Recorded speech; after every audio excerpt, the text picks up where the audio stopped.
In this video, we'll take a second look at complex fractions. Remember that a complex fraction is a fraction within a fraction. Sometimes you can have a fraction in both the numerator and the denominator, or maybe one fraction in either the numerator or the denominator. In this example, we have 1/5 squared over 2 plus 3 squared. Before we can simplify this complex fraction, we need to simplify each term. That means we need to simplify the numerator and then simplify the denominator and then simplify further.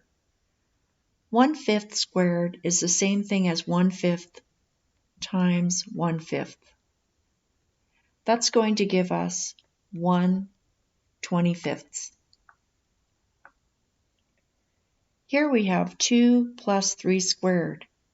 3 squared is 3 times 3, so 2 plus 3 times 3, or 2 plus 9, which is going to give us 11.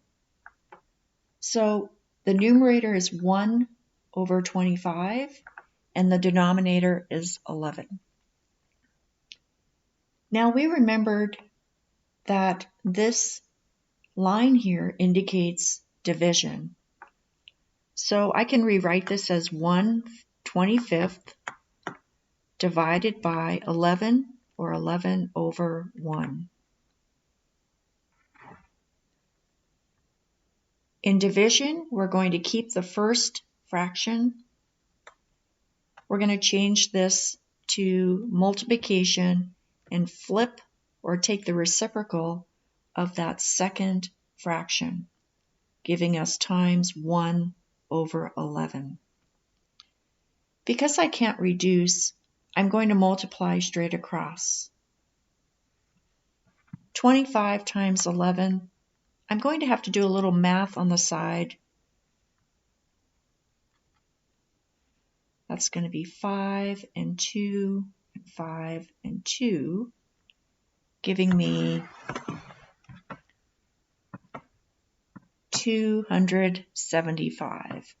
So 1 over 275 is my answer. Let's go ahead and look at one other problem.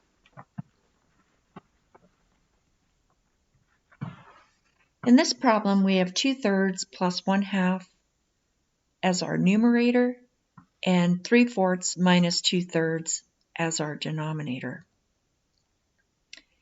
In both of these, we're adding or subtracting with uncommon denominators. Before I can do the addition or the subtraction, I want to find a common denominator, and I do that by finding the lowest common denominator. For the top, 3 and 2 have a common multiple of 6. So if I change each term so that my denominators are in sixths, I'm going to get two fractions that are equivalent to these new fractions. So 3 times 2 will give me 6. 2 times 2 is 4. 2 times 3 is 6. 1 times 3 is 3. 4/6 plus 3/6 is equivalent to 2/3 plus 1/2. But notice the denominators are the same. Same with 3/4 and 2/3. My lowest common denominator is going to be 12. I want to create equivalent fractions in which the denominators are 12. 4 times 3 is 12, therefore 3 times 3 will give me 9. 3 times 4 is 12, therefore 2 times 4 is 8. 9/12 minus 8/12 is the equivalent to 3/4 minus 2/3. Now I'm going to simplify the numerator by adding 4 and 3, giving me 7/6. The denominator is 9/12 minus 8/12. So that's 9 minus 8 is going to give me 1/12. Now this looks like a complex fraction that we worked on previously. This is division, so I'm going to rewrite this as 7/6 divided by 1/12.